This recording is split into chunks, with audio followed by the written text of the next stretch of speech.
नमस्कार मंडळी. News time मध्ये मी त्रिविक्रम मिरलेकर आपल्या सगळ्यांचं स्वागत करतो. आज आपल्या सोबत आहेत लेखक दिग्दर्शक श्री वैभव कुलकर्णी सर. नमस्कार सर, नमस्कार. न्यूज टाइम मध्ये मी आपलं स्वागत नमस्कार. करतो. नमस्कार. धन्यवाद. येस. आज आपण हो. वैभव सरांच्या आगामी चित्रपट द रॅबिट हाऊस याविषयी बोलणार आहोत. सर, रॅबिट हाऊसचं ट्रेलर बघितलं. अतिशय येस. उत्तम आणि ग्रिपिंग ट्रेलर आहे. Thank you. ट्रेलरची सुरुवात जिथून होते तेव्हा सुरुवातीला आपल्याला मोहितचं कॅरेक्टर दिसतं, मग श्रीकांतचं कॅरेक्टर बरोबर. दिसतं, कोमलचं कॅरेक्टर दिसतं. आणि ज्या प्रकारे त्यांचा फर्स्ट प्रेझेन्स आपल्याला दिसतो त्यातून बघितल्या बघितल्या कळतं की यार हे कॅरेक्टर कसं आहे. बरोबर.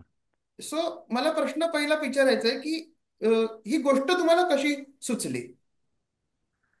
गोष्टीमागची गोष्ट अशी आहे की आता मी लेखक असल्यामुळे गोष्टी तर सतत डोक्यात चालू चालू असतातच. हो. मग आपण एक प्रोजेक्ट काहीतरी विचार करतो की ह्या गोष्टींचं करायचं काय, मग त्यावेळेला सिनेमा येतो. मग सिनेमा म्हटल्यानंतर बरं 10 गोष्टी एकत्र करून आपण एक चांगलं काहीतरी प्लॅन करतो, बरोबर.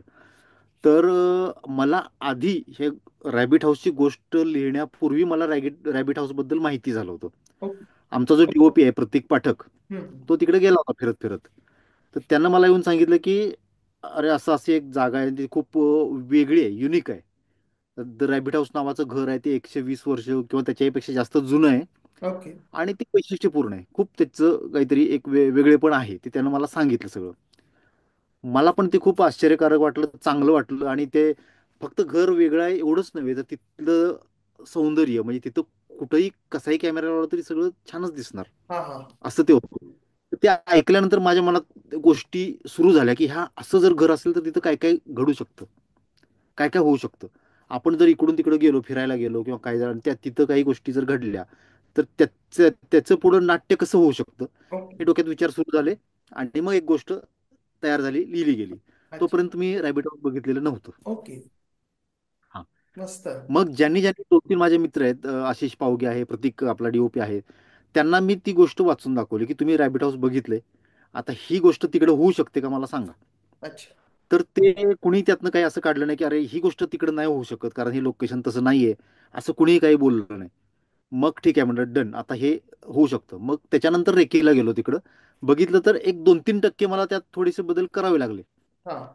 पण बाकी सगळं जे काही त्यांनी वर्णन केलं होतं त्याच्याप्रमाणे ते झालं होतं आणि ती गोष्ट झाली. ही ओके. त्याची गोष्ट आहे.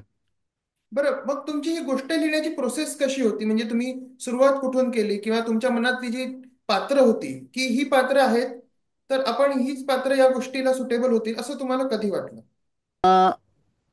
आता कसं आहे की गोष्टीमध्ये आपण तिथं काहीतरी नाट्य घडणार म्हटलं की ते प्रत्येक पात्राचं काहीतरी स्वभाव वैशिष्ट्य असतं, त्याचे काय मानसिक स्थिती असते, आजार असतात, त्या सगळ्या गोष्टी त्याला जोडल्या की मग घटना घडतात. बरोबर. बरोबर की नाही.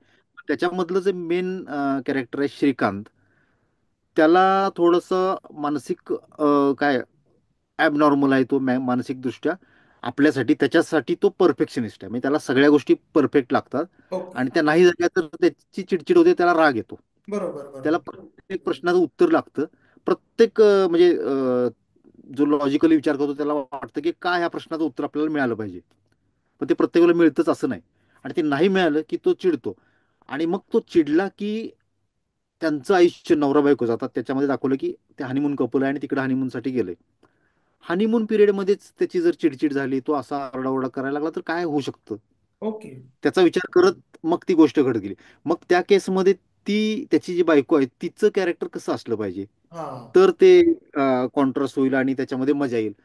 मग ते कॅरेक्टर तयार झालं. मग तिसरं कॅरेक्टर आलं, ते त्या होमस्टेचा ओनर, त्याचा मुलगा पद्मनाभनं जे कॅरेक्टर केले. ओके. तर त्याची त्याची भूमिका कशी असेल त्याच्यामध्ये, तो ह्या सगळ्या गोष्टींकडे त्याच्या कानावर येत असेल, तो ओरडतोय, तो तिला हॅरॅश करतोय, ते ते बघत असतील, पण ते त्याच्यासाठी ते गेस्ट आहेत. तर तो कसा रिॲक्ट होईल, मग ओके. त्याचं कॅरेक्टर तयार झालं. असं करत करत ती सगळी कॅरेक्टर्स आकार घेत गेली आपोआप, अच्छा. हा. असं म्हणता येईल. ओके. याच्यातलं सगळ्यात मेन कास्टिंग आहे ते रॅबिट हाऊसचं, म्हणजे त्या घराचं. त्याच्यात होय होय. जेव्हा ट्रेलर बघतो आपण तेव्हा आपल्याला दिसतं की तुम्ही वाईड शॉट घेतलाय घराचा, झूम म्हणजे जवळ जाऊन घेतलेले आहेत, त्याच्यातले डिटेल्स होय. दाखवले आहेत. पायऱ्या कशा वरती जात आहेत, कुठल्या प्रकारच्या पायऱ्या आहेत, किंवा वॉलला टेक्स्चर कुठले आहेत. म्हणजे होय. घराचं एक मुख्य कास्टिंग तुम्ही केलेलं आहे याच्यात. तर करेक्ट. हो. घराला तुम्ही गोष्टीमध्ये कसं सामावून घेतलेलं आहे? आता जसं आधी म्हटलं तसं घराला गोष्टीमध्ये नाही, घरानंच आम्हाला सामावून घेतलेलं आहे ओके. खरं तर. कारण पहिलं रॅबिट हाऊस आलं आणि मग गोष्ट आली, मग कॅरेक्टर्स आले, हा हा. मग टीम, मग सिनेमा करायचं, ह्या सगळ्या गोष्टी झाल्या ना.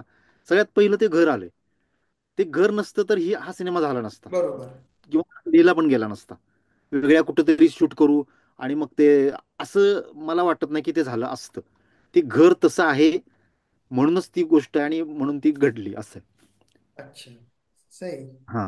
सर, माझा पुढचा प्रश्न असा आहे की ही फिल्म बघताना आपल्याला असं दिसतं की तुम्हाला बरेचसे शूटिंगचे चॅलेंजेस आलेले आहेत. तर ते तुम्ही कसे बरोबर. ओव्हरकम केले?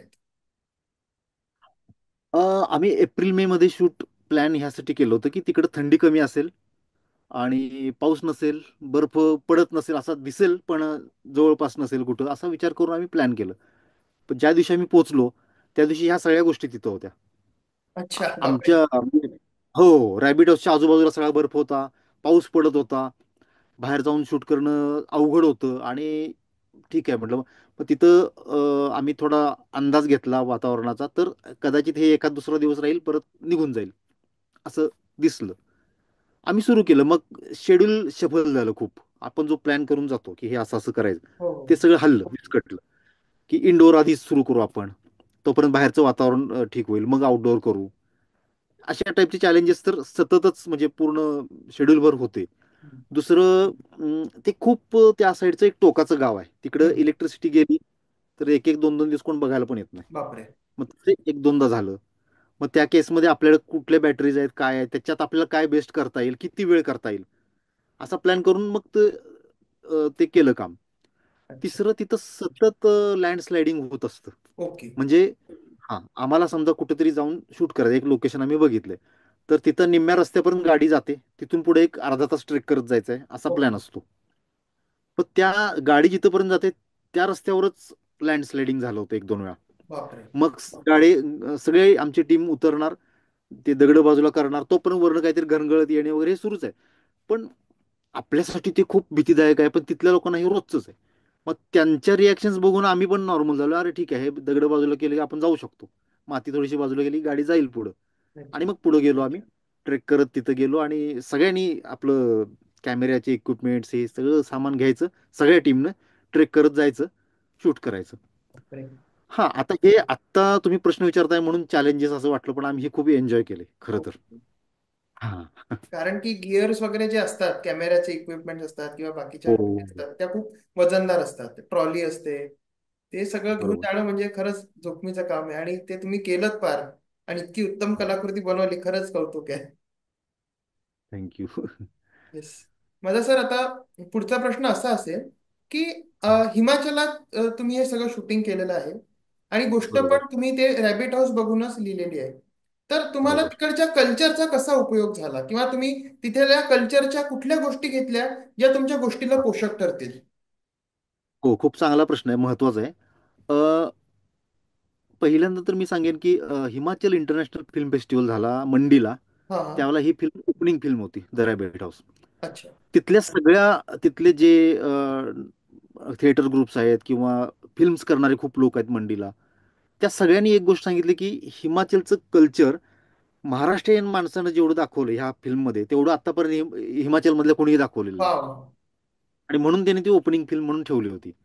वा. तर हा, आपण हिमाचलमध्ये शूटसाठी चाललोय तर सगळं आपलं मराठी कल्चर घेऊन जायचं, त्यात काही मजा नाही. नाही. सगळं तिथलं फूड फूड कल्चर आलंय, म्हणजे तिथलं फूड काय काय ते सिनेमात तुम्हाला हो बघायला हो. मिळेल. त्याच्यात एका ट्रेलर तिथलं, मध्ये बाईट पण आहे, ज्याच्यात ती म्हणते आहे की सिद्धू तुमने खाया क्या. Correct, correct, correct. हा, येस. तिथं रोटी होऊ शकली असते, अजून काय होऊ शकलं, हो पण हो हो. सिड्डू घेतला पण सिद्धू की वापरला. लोकांना, येस. हा, एक्झॅक्टली, मग लोक बघतील सिड्डू काय आहे.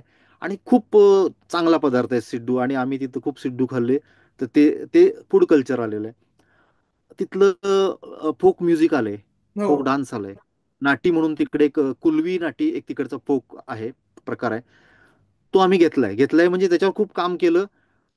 ते पद्मनाभने परत कंपोज केलं. आम्ही खूप त्याच्यावर रिसर्च केला, म्हणजे एक 100-150 गाणी तिकडची तिकडच्या लोकांकडनं ऐकली असतील. ओके. अनेक लोकांना भेटलो, ऐकलं, आणि त्यातलं काय आपल्याला असं घेता येईल की ते आपल्या कथेला पण पुढे घेऊन जाईल हम्म. आणि लोकांना पण आवडेल. कारण शेवटी हा सिनेमा लोकांसाठी आहे. हो हो. तिथलं फोक समजा इथल्या लोकांना नाही आवडलं, तर मग त्याचा काय उपयोग नाही. मग त्यांना बरोबर. आवडेल अशा पद्धतीनं करून मग ते मांडलं त्याच्यामध्ये. तर बरोबर. असं तिकडचं कल्चर आलंय बऱ्यापैकी, म्हणजे खूपच आलंय. येस. हो. म्हणजे गोष्टीत जर आपण आपलं कल्चर दाखवलं ना, तर ती गोष्ट आपल्याला बरोबर. रुटेड वाटते आणि आपल्याला आपण लगेच कनेक्ट करतो त्या गोष्टीशी. ते म्हणजे बरोबर. ट्रेलर बघूनच मी इतका कनेक्ट झालो.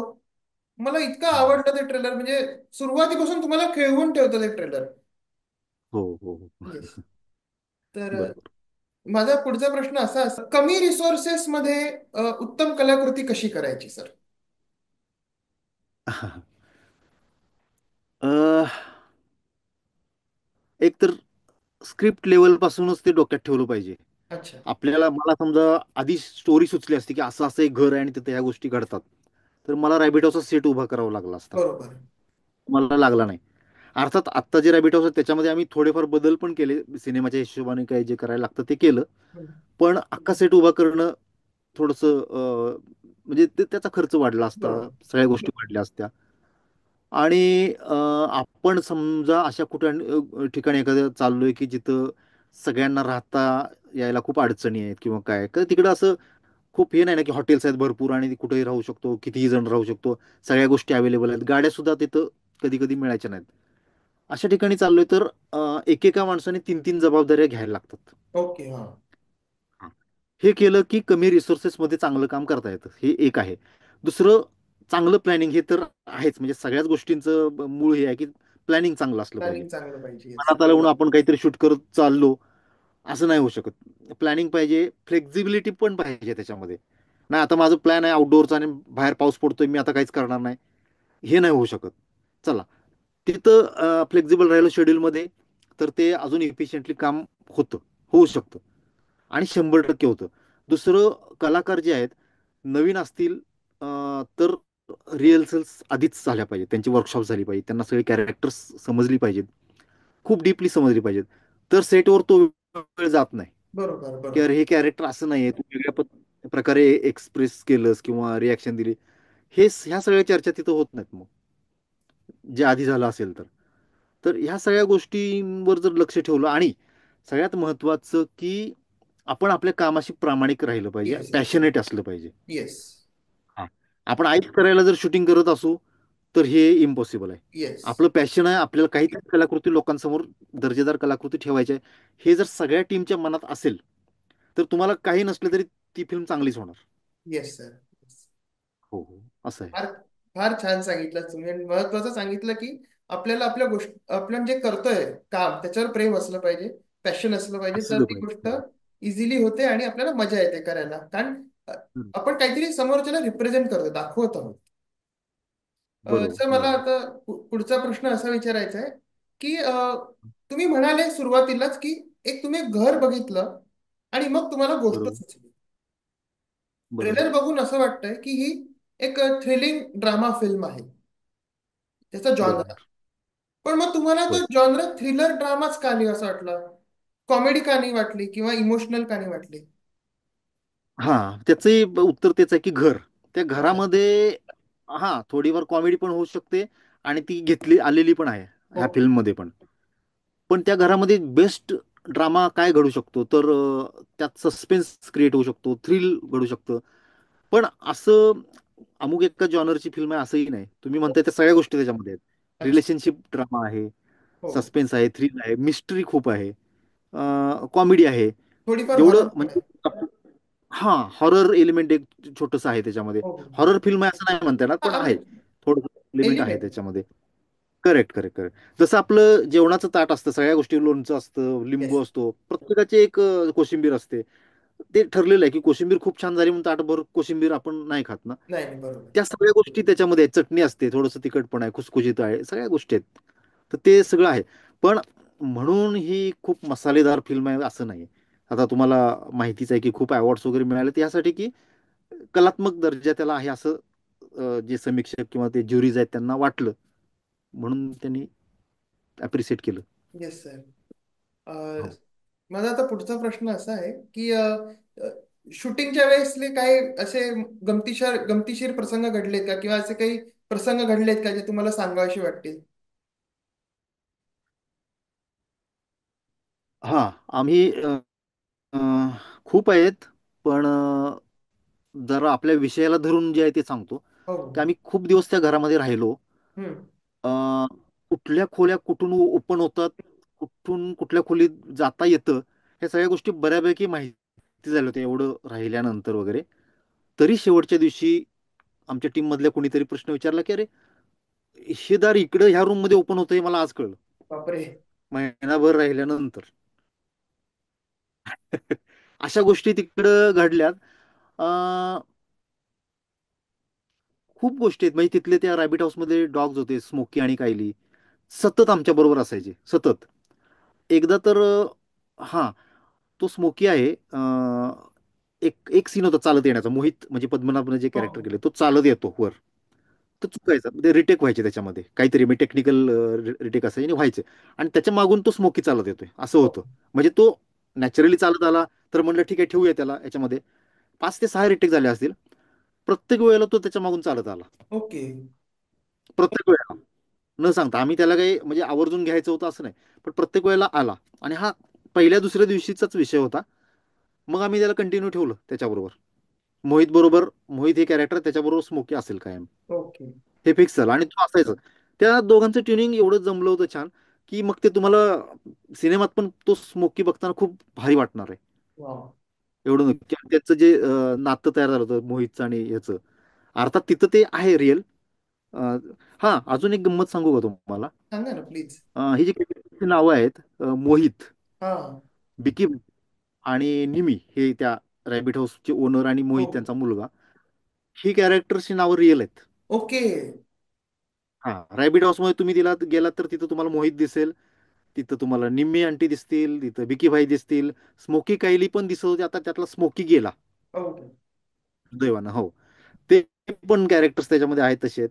ही नावं सेम आहेत, फक्त इकडून गेलेली जी आहेत, करिश्मा आणि अमित रियान यांचं, कोमल आणि श्रीकांत, ही कॅरेक्टर्स नवीन आहेत फक्त.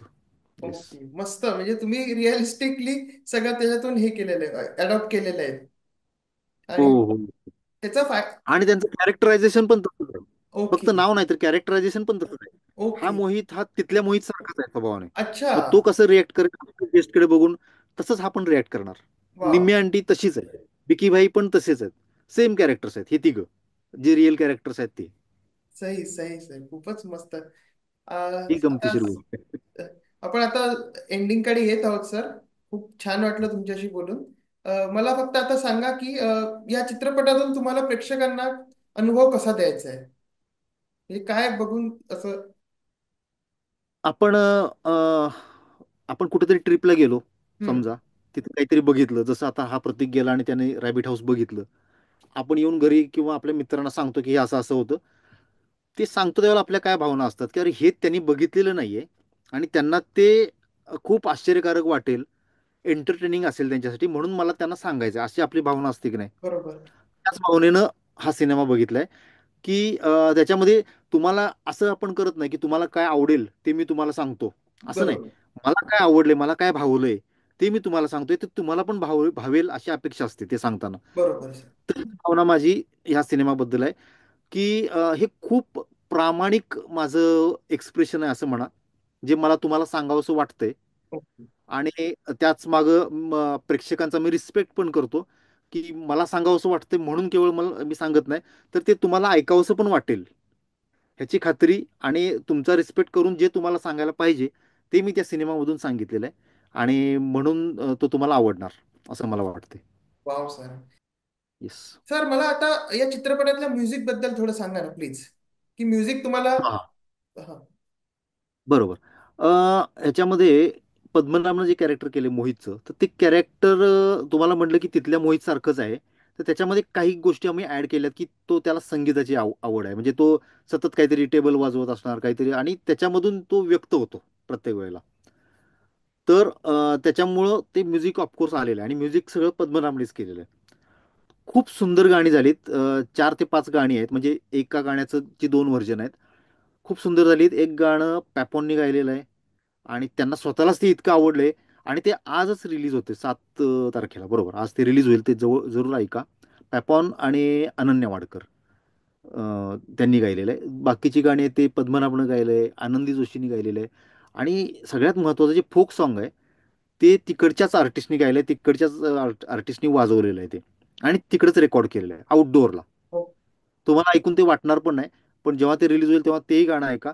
ते खूप सुंदर झाले. चांगली म्युझिकल ट्रीट पण आहे त्याच्यामध्ये.